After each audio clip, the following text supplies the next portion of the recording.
और चलिए सीधे चलते हैं लखनऊ, जहां सीएम योगी संबोधन कर रहे हैं। श्री राजीव कृष्ण जी, उत्तर प्रदेश शासन के सलाहकार श्री अवनीश अवस्थी जी, प्रमुख सचिव श्रीमती अपर्णा यू जी, एसडीएमए के पूर्व VC lieutenant general Shahi ji, DG PAC और एसडीआरएफ श्री आलोक सिंह जी, आज के इस कार्यक्रम में उपस्थित उत्तर प्रदेश राज्य आपदा प्राधिकरण से जुड़े हुए अन्य सभी कार्मिकगण, उत्तर प्रदेश शासन से जुड़े हुए हमारे सभी अधिकारीगण,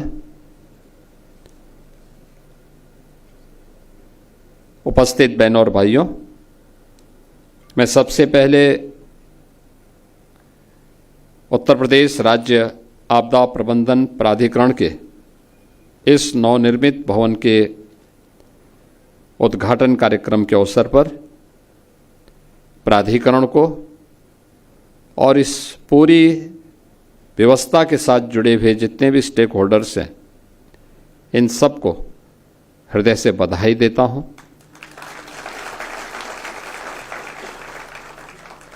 एक लंबे अंतराल के बाद यह भवन बनकर के आज तैयार है और अब अपने पूरी क्षमता के साथ उत्तर प्रदेश को किसी भी आपदा से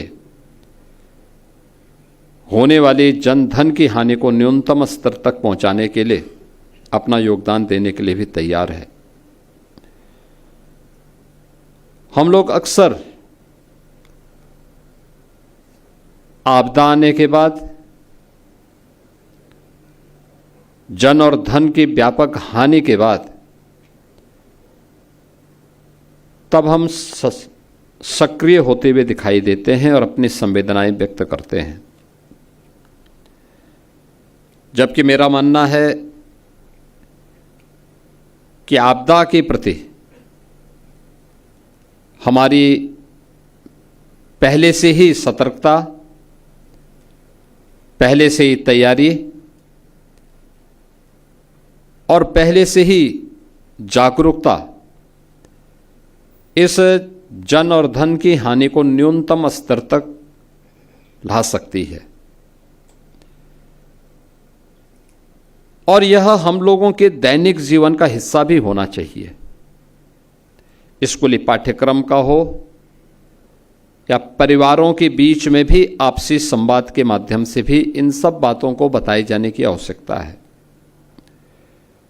हमें याद है बचपन में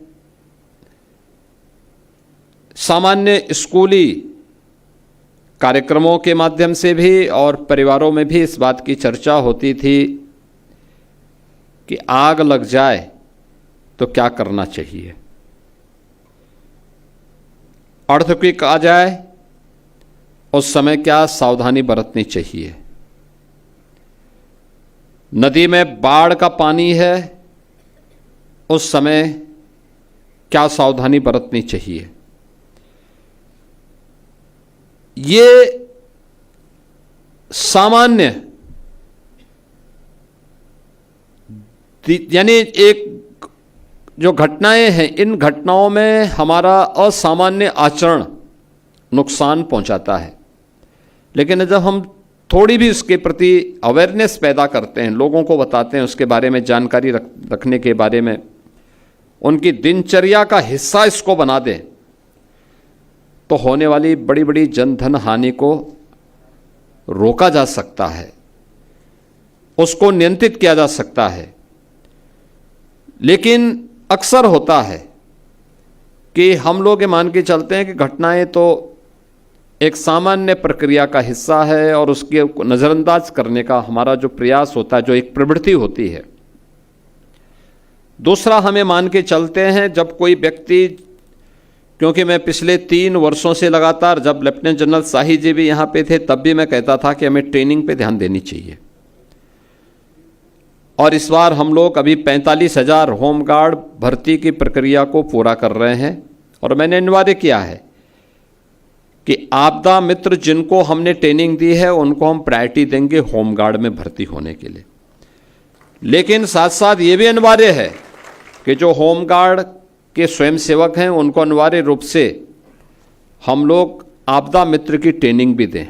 फर्स्ट रिस्पॉन्डर कौन है, इनकी मॉक ड्रिल के बारे में हमारी क्या तैयारियां हैं, और इसको लेकर के अगर हम उन्हें फैसिलिटी उपलब्ध करा रहे हैं, आज अच्छा मानदेय उनको दे रहे हैं, कैशलेस की 5 लाख रुपए प्रतिवर्ष उन्हें स्वास्थ्य की सुविधा भी उपलब्ध करवा रहे हैं, घटना दुर्घटना होने पर किसी होमगार्ड के स्वयंसेवक को हम लोग लगभग 35 से 40 लाख रुपए की सहायता उसके परिवार के सदस्य को भी उपलब्ध करवाते हैं, और मुख्यमंत्री राहत कोष से 5 लाख रुपए की सहायता अतिरिक्त हम उन्हें उपलब्ध करवाते हैं।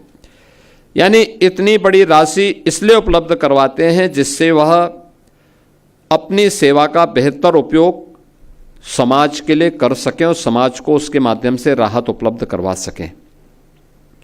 फैसिलिटी का मतलब ये नहीं होता है कि हम उसको इतनी फैसिलिटी दे दें कि वह वही उस पर बोझा बन जाए या सिस्टम ही उसको बोझा मानने लग जाए। तो न हम उस पर बोझा बनने दें और न सिस्टम को उसे अपने ऊपर बोझा बनने देना चाहिए। इसके लिए आवश्यक है अवेयरनेस के कार्यक्रम हमारे ऐसे चलने चाहिए जिससे एक सामान्य व्यक्ति को भी अगर कहीं कोई आपदा आती है तो उस आपदा में हम उसको राहत उपलब्ध करवा सकें। और इस दिशा से जो प्रक्रिया प्रारंभ हुई प्रदेश के अंदर, मेरा मानना है एक अच्छी शुरुआत है। हमेशा आपदा नहीं आएगी, लेकिन जब आपदा ना आए, शांति के समय में हम लोगों को स्वयं की ट्रेनिंग पर भी ध्यान देना होगा, लेकिन साथ साथ स्कूल कॉलेजेस में जाकर के अगर हम इसके बारे में भी कुछ लोगों को बता सकें, छात्रों को बता सकें, वहाँ के शिक्षकों को बता सकें, किसी रविवार के दिन जनपद स्तर पर प्रधानाचार्यों के सम्मेलन के माध्यम से भी उनको हम बता करके उन्हें इससे किसी भी आपदा से जुड़े हुए क्या क्या सावधानियां हैं, इन सावधानियों के बारे में अवगत करा सकें, तो मुझे लगता है कि देश की बहुत बड़ी सेवा ये हो सकती है। आपदाएं कई प्रकार की होंगी। एक प्रकार की प्राकृतिक आपदा वह है, बाढ़ है, कहीं पर लाइटनिंग की घटना है, अतिवृष्टि के कारण होने वाले जनधन की हानि का हो, या फिर मानव की असावधानी से होने वाली आपदाएं, अग्निकांड की घटनाएं हैं, या किसी भवन के गलत डिजाइनिंग के कारण या किसी दुर्घटना के कारण भवन का धराशायी हो जाने का हो जाना है। ये सभी, इसके साथ ही कुछ ऐसी भी आपदाएं हैं जिन्हें आप एक प्रकार से आधी भौतिक आपदा के रूप में ले सकते हैं, यानी किसी जीव के द्वारा पहुंचाई जाने वाली हानि। और मुझे प्रसन्नता है कि उत्तर प्रदेश देश का पहला राज्य था जिसने मानव वन्य जीव द्वंद्व को भी आपदा की श्रेणी में लेकर के उससे लोगों को राहत देने का कार्य किया। अब ये मैं देख रहा था 2 दिन पहले बहराइच के पास एक घटना घटित हुई। एक 12 साल के लड़के को क्रोकोडाइल ने पूरी तरह निगल डाला। अगर हम थोड़ी सावधानी बरतें, लोगों को पहले से पता है कि क्रोकोडाइल के प्रति कौन से क्षेत्र संवेदनशील है। ऐसा तो है नहीं कि क्रोकोडाइल बहुत लंबी दूरी तय करता हो, नहीं दूरी तय करता हो, मुश्किल से अपने पूरे जीवन भर में 3 से 4-5 किलोमीटर की दूरी के दायरे, उसी दायरे में रहता है। उसके उस लक्षण के बारे में हमें जानकारी है, लेकिन उस सब के बावजूद भी जबरदस्ती कोई व्यक्ति उसके साथ खिलवाड़ करने लग जाए, हम लोगों को उसके बारे में बताएं ना, उसके बारे में कोई अलर्ट वहां पे जारी ना हो, लोग वीडियो बनाते रहते हैं, लेकिन कोई भी उसके बारे में बचाव के लिए या वहाँ न जाने के लिए लोगों को हिदायत नहीं दे पाते हैं। 12 साल की उम्र क्या होती है, लेकिन उस बच्चे को क्रोकोडाइल निगल गया। नियमित रूप से मानव वन्य जीव के बीच में होने वाले द्वंद्व और उसके कारण होने वाली हानि के बारे में हम लोगों के स्तर पर अभी भी जो प्रयास होने चाहिए, भाई हर व्यक्ति जान रहा है। मैं कल बिजनौर में था, परसों में बिजनौर में था, और बिजनौर के अंदर में मैं इस बात को देख रहा था। हम लोगों ने वहाँ पे पिछले 2 वर्ष में 80 लेपर्ड हम लोगों ने वहाँ से रेस्क्यू किए हैं। मैंने वहाँ पूछा लोगों से, मैंने कभी इतने बड़े पैमाने पे लेपर्ड यहाँ कैसे आ गए? उन्होंने कहा साहब ये उनकी संख्या भी बढ़ी है, दूसरा ये सभी गन्ने की बेल्ट के अंदर ही ये ज़्यादा पाया जा रहा है। सुगर लेपर्ड के रूप में लोगों ने उसका नाम दे दिया। अब वहाँ पे अगर व्यक्ति, किसान या कोई व्यक्ति उसके प्रति जागरूक नहीं है तो आसानी से उसकी चपेट में आ सकता है। आप देखें, इस बात को देखेंगे कि एक टाइगर और एक लेपर्ड के स्वभाव में बहुत अंतर होता है। टाइगर अचानक हमला नहीं करता, लेकिन लेपर्ड धूर्ततापूर्वक पीछे से हमला करता है, और जब भी उसको अवसर मिलता है वह छोड़ता नहीं किसी को। अगर हम उसके स्वभाव के बारे में और उसके द्वारा जो खतरे वाले क्षेत्र हैं उसको चिन्हित करके लोगों को अवगत करा सकेंगे तो बहुत बड़े पैमाने पे जन हानि को हम रोक सकते हैं। मैं भी देख रहा था यहाँ पे मानव वन्य जीव द्वंद्व में 4000 से अधिक लोग इसकी चपेट में आए हैं। 5000 से अधिक लोग अन्य प्राकृतिक आपदा की चपेट में आए हैं, यानी 9000 से अधिक लोग उत्तर प्रदेश के अंदर इस आपदा की चपेट में आए हैं। लाइटनिंग की घटना इतनी कठिन नहीं है कि उसके कारण लोगों की जान बचाई ना जा सकती हो, बचाई जा सकती है। लेकिन हम कम से कम आज के समय में टेक्नोलॉजी है, और टेक्नोलॉजी का बेहतर उपयोग करके हम लोग कम से कम 1.5-2 घंटे पहले भी उस सिस्टम को विकसित कर सकें कि कौन सा ऐसा एरिया है जहां पे लाइटनिंग की घटना होने वाली, आकाशीय बिजली गिरने वाली है, और वहां पर लोगों को इसके बारे में बता दें कि वे एक पक्की छत के नीचे चले जाएं, खुले आसमान के नीचे वे स्वयं भी न रहें, अपने पशुओं को न रखें, पेड़ों के नीचे भी न रहें।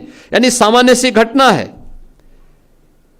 आज टेक्नोलॉजी है, लेकिन आज से 40 वर्ष पहले टेक्नोलॉजी नहीं थी। तब भी हम लोगों को बताया जाता था कि अगर कहीं पे बादल नजदीक हों और उस समय ये लगता हो कि आपस में घने बादल हैं और एक विशेष कलर के बादल वहां पे लगे हुए हैं, उन स्थितियों में सावधानी बरतने की आवश्यकता है। सावधानी क्या बरतनी है उसके बारे में बताया जाता। खुले आसमान के नीचे नहीं रहना है, कोई लोहे या किसी धातु से जुड़ी हुई सामान को लेके नहीं चलना है, पेड़ों के नीचे भी खड़ा नहीं होना है। क्या करना है, पक्के भवन के नीचे उस दौरान शरण ले लेनी है। लेकिन हम लोगों ने इस दौरान नहीं बताया। मैं देख रहा था अभी पिछले दिनों एक ही दिन में यूपी के अंदर 111 लोगों की मौत हुई थी, एक ही दिन में। और अचानक मैं देख रहा था, सुबह लखनऊ में भी मौसम बहुत अच्छा था, लेकिन अचानक 2 बजे के बाद मौसम बदलता गया। 1 घंटे के अंदर फतेहपुर से लेकर के प्रयागराज, कौशाम्बी, फिर मिर्ज़ापुर, भदोई, उधर जौनपुर, आजमगढ़, सुल्तानपुर, अंबेडकर नगर, इन सभी जनपदों को लेकर के 111 लोगों की मौत हुई थी एक ही दिन में। और उसके बाद फिर मैंने स्वयं एसडीएमए की बैठक ली थी और मैंने उस समय इस बात पर चिंता भी व्यक्त की थी और नाराजगी भी व्यक्त की थी कि इन मौतों को रोका जा सकता था, इसको न्यूनतम करने में हम सहायता कर सकते थे। और मैंने उसी दिन कहा था कि हमें अर्ली वार्निंग सिस्टम को प्रभावी बनाना पड़ेगा। मुझे याद है ठीक तीसरे दिन एनडीआरएफ और एसडीआरएफ ने इस प्रक्रिया को आगे बढ़ाया। एनडीएमए और एसडीएमए ने मिलकर के उस पूरी प्रक्रिया को बेहतरीन कोऑर्डिनेशन के साथ आगे बढ़ाया। परिणाम क्या था? सहारनपुर में शिवालिक पहाड़ियों में अचानक रात्रि को बारिश होती है। सहारनपुर में शाकंभरी देवी मंदिर में उस समय एक जागरण का कार्यक्रम चल रहा था। हजारों लोग उस कार्यक्रम में थे और भंडारा का आयोजन भी चल रहा था। अलर्ट आने लग गया। प्रशासन तेजी के साथ दौड़ा और उन्होंने वहां के जितने भी लोग भंडारे कार्यक्रम में और जागरण कार्यक्रम में मौजूद थे उन सबको तत्काल सुरक्षित स्थानों पर पहुंचा दिया। और देखते ही देखते, यानी वहां बारिश कम थी लेकिन शिवालिक पहाड़ियों में ऊपर बारिश हो रही थी, और देखते ही देखते ऊपर से लगभग 4-5 फुट पानी नदियों में तेजी के साथ बहता हुआ गया। अगर वे लोग जागरण के कार्यक्रम को कर रहे होते और भंडारे के आयोजन में सभी लोग रहते, ये मान करके चलिए कि वहां पे सैकड़ों लोगों की जान जा सकती थी। लेकिन अर्ली वार्निंग सिस्टम ने प्रशासन को भी और लोगों को भी चैतन्य किया। हर उस क्षेत्र के मोबाइल फोन घनघनाने लग गए, यानी जो ऑफ थे उनमें भी अलर्ट आने लग गया। और परिणाम क्या था? इतनी बड़ी जनधन की हानि, केवल 2 लोगों की दुर्भाग्यपूर्ण मौत हुई। 2 डेड बॉडी वहां मिली। एक वह महिला थी जो पानी आने के बाद केवल पैर से, यानी एक तख्ते में बैठ के पैर से वो पानी नापने लग गई। देखते हो कितनी गहरा है। तो पानी का बहाव, तो पहाड़ से जब पानी आता बहुत तेजी के साथ उसकी फोर्स होती है, उसमें करंट होती है। एक उसकी चपेट में आए और एक अन्य, ये 2 लोग उसकी चपेट में आए थे। यानी हम टेक्नोलॉजी का उपयोग करके भी इसका हम बेहतरीन रूप से बचाव के कार्यक्रम के साथ जुड़ सकते हैं। और मेरा मानना है कि जब इतनी बेहतरीन सुविधा से युक्त यह एसडीएमए के भवन को आज यहां पे उपलब्ध कराया जा रहा है, मेरा मानना है डिजास्टर मैनेजमेंट से जुड़े हुए अच्छे संस्थानों के साथ एसडीएमए का समन्वय, ये आज की सबसे बड़ी आवश्यकता होगी।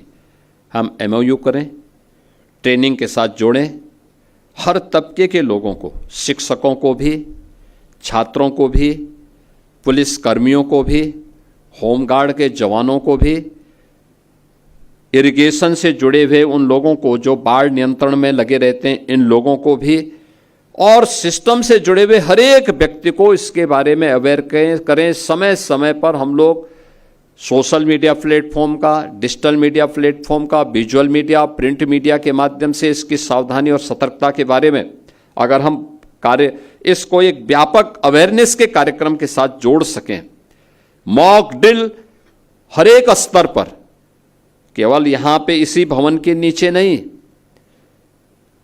जनपद स्तर पर, तहसील स्तर पर, थाना स्तर पर, विकासखंड स्तर पर, नगर निकायों के स्तर पर इस कार्यक्रम को हम तेजी के साथ आगे बढ़ाने का काम कर सकते हैं। जैसे 17 नगर निगम एसडीएमए के एक उप केंद्र के रूप में अपने कार्यक्रम को, इस किसी भी प्रकार के डिजास्टर से निपटने के लिए अपने कार्यक्रम को आगे बढ़ाएंगे। हमारा प्रयास होना चाहिए कि अब हम इसको और नीचे लेकर के जाएं। 200 से अधिक नगर पंचायत, नगर पालिका परिषद ऐसी हैं जो 200 नगर पालिका परिषद ऐसी हैं जो जिनकी आबादी लगभग 5 लाख के आसपास आती है। आखिर वहां तक हम क्यों नहीं पहुंच सकते? इसलिए इसका विस्तार करना है और हमारा प्रयास होना चाहिए कि आने वाले समय में टेक्नोलॉजी ड्रिवन डिजास्टर मैनेजमेंट को हम कैसे प्रभावी बना सकते हैं, इसके लिए सैटेलाइट एवं रिमोट सेंसिंग मॉनिटरिंग की व्यवस्था यह आज की सबसे महत्वपूर्ण आवश्यकताओं में से एक है। आर्टिफिशियल इंटेलिजेंस पर आधारित रिस्क मैपिंग, इस दिशा में भी हमें अब आगे कार्य करना होगा। प्रिडिक्टिव एनालिटिक्स आधारित early warning system, mobile based citizen alert system, जिसका हम लोगों ने अभी उपयोग किए भी हैं और इस पूरे सीजन में जब भी इस प्रकार की कोई बातें होती हैं, कोई भी आशंका होती है, हमें इसके बारे में उसको आगे बढ़ाना पड़ेगा। जीआईएस आधारित decision making and digital control room, इन सब को हमें प्रभावी बनाना पड़ेगा। और मेरा मानना है कि ड्रोन आधारित सर्च एंड रेस्क्यू ऑपरेशन का और अधिक इंटीग्रेट यूज हमें आज की आवश्यकताओं में है।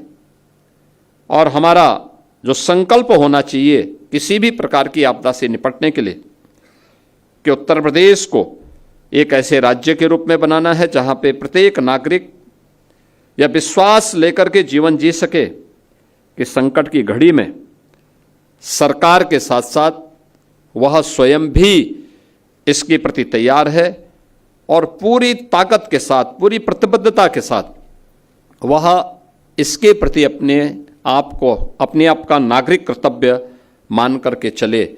यह एक नागरिक कर्तव्य का हिस्सा होना चाहिए, यह राष्ट्रीय कर्तव्य का हिस्सा हमारा होना चाहिए। इस विश्वास के साथ हम सब आगे बढ़ पाएंगे।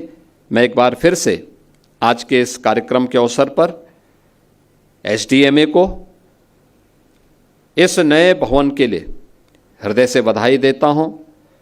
उनसे जुड़े हुए जितने भी स्टेक होल्डर हैं उन सबको मैं इसके लिए बधाई देता हूं और विश्वास करता हूं कि यह एक बेहतरीन केंद्र बनकर के उत्तर प्रदेश के प्रत्येक नागरिक के मन में एक नए विश्वास का जागरण करेगा। आज के इस अवसर पर हम लोगों ने आपदा के फील्ड में जिन लोगों ने प्रशंसनीय कार्य किया है, ऐसे 8 कार्मिकों को हम लोगों ने यहाँ पे सम्मानित किया है। मुझे विश्वास है कि आने वाले समय में इसमें हम एनडीआरएफ को भी, एसडीआरएफ को भी और अन्य सभी विभागों को जोड़ेंगे। अच्छा होगा वर्ष में एक बार कार्यक्रम उनको भी जोड़ने की आवश्यकता है।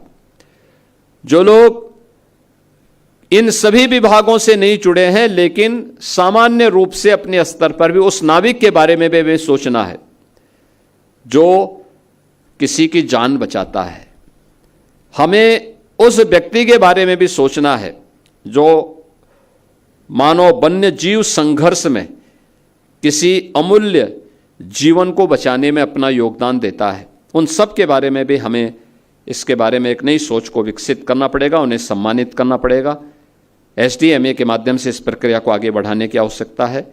और मेरा मानना है कि आपदा प्रबंधन के लिए आज के दिन पे धनराशि की कमी नहीं बल्कि उसके उचित नियोजन की दिशा में किए जाने वाले प्रयासों को उसी एक नियत के साथ हमें प्रभावी ढंग से लागू करना चाहिए। मैं इस अवसर पर एक बार फिर से एसडीएमए के इस भवन के लिए आप सभी को, पूरे प्रदेशवासियों को हृदय से बधाई देता हूं। धन्यवाद। जय हिंद। बहुत बहुत तो लखनऊ को मिली आधुनिक आपदा प्रबंधन की सौगात। सीएम योगी को सुन रहे थे आप। सीएम योगी ने मुख्यालय भवन का उद्घाटन किया। 24 घंटे स्टेट इमरजेंसी ऑपरेशन सेंटर से निगरानी रखी जाएगी। आपदा से पहले ही तैयारी होनी चाहिए। सीएम ने कहा अवेयरनेस के लिए कार्यक्रम चलने चाहिए। हम आपदा में राहत देते हैं।